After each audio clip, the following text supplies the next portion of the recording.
My name is Toby from the Kilobits, and these 5 incredible games are my top picks for this, the year of our Lord 2014. Starting out the list, at number 5, is a personal favourite of mine, Sonic Ball. The year wouldn't have been quite the same without it, and although it's not going to be a popular choice, I know that I love it. I'm not alone in this either. The frenetic racing game's simplicity and humour, along with a soundtrack filled with licensed music, attracted a vibrant online community who remain active to this day. With a roster made up of all your favourite Sonic characters in ball form and some really fun and interesting tracks to race on, the game has enough variety to belie its apparent ridiculous Marble Madness style facade.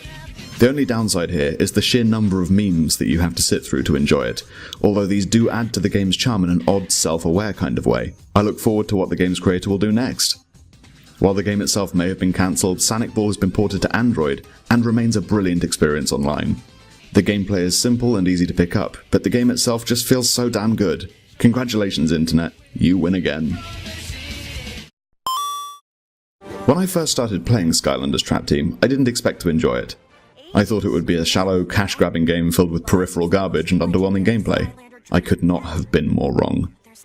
From the vibrant colour palette to the beautifully realised shoot and beat-em-up gameplay, to intense minigames, Skylanders Trap Team was an absolute joy to behold. I've honestly become addicted, and even though I'm a 26-year-old man, would be absolutely remiss if I were to exclude it from this list. It's not just a kids game, it's fun for everybody, and it's totally something I would recommend to anyone looking for something easy to pick up and play. I first encountered the game when I was doing a review, well, a comparison between it and Disney Infinity 2.0, and you can click a link right here, right now if you want to go and take a look at that. I actually worked really hard on that video, so yeah, why not, eh? As I said, Skylanders Trap Team deserves to be on this list, and easily picks up the number 4 spot.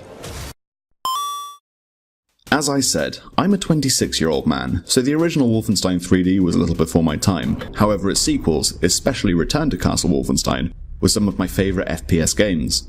The original still holds up today, although a little shakily when compared to its later titles like Doom, so when I learned that they were making a direct sequel to the original, I was understandably excited.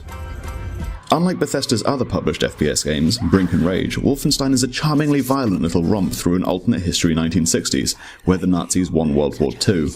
I shan't give too much away, because frankly the game is really enjoyable and everyone should play the story, as it's one of its strongest points, filled with engaging characters and fun missions, but the sheer silliness of dieselpunk technology and bizarre Hebrew artifacts makes this a hell of a ride for any gamer.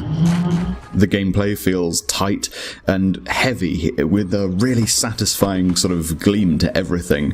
BJ Blazkowicz himself is also not the shallow run-and-gun soldier who I expected him to be, having played the original through.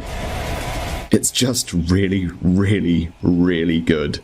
The game also has a hell of a lot of replayability, an arsenal of awesome weaponry, and some really funky puzzles which betray its gritty facade, by being a near parody of the genre without ever feeling forced. Plus, you get to kill Nazis, which is basically never a bad thing. It may actually be the strongest FPS of 2014, even with Far Cry 4 existing, which is, well, let's face it, a hell of a thing to say. Well done, Wolfenstein, or should that be Wolfenstein? You've really made me feel like an FPS gamer again. Everyone was expecting this. Nobody can deny that the latter part of 2014 was dominated by Nintendo, with Smash Bros. On 3DS and later the Wii U offering the best multiplayer one can imagine, both locally and online. I'm putting the Wii U game here though, because even though the 3DS game is practically perfect in every way, the Wii U offering is a little bit more geared towards competitive play. Everything from the controls to the way the game is played is customizable, and the online mode has definitely been stepped up, especially when compared to the relatively lackluster service in Brawl. 1v1, the fighting is intense, and the roster, while occasionally comically unbalanced, is never what one would consider unviable for competitive play. Simply put, this is the Smash game people have been waiting for since Melee. And while the GameCube title and Project M are still where it's at for actual competition, Smash 4 gives new players a relatively solid foot in the door, and may actually be able to dethrone Melee as the definitive Smash Bros. Experience in time. Even though Sakurai says the game is definitively a party game, one look at the hype building for Smash 4 pre-release shows that Nintendo have been incredibly savvy with regards to getting the competitive Smash crowd behind Smash 4, regardless of the game's shortcomings when it comes to technical ability.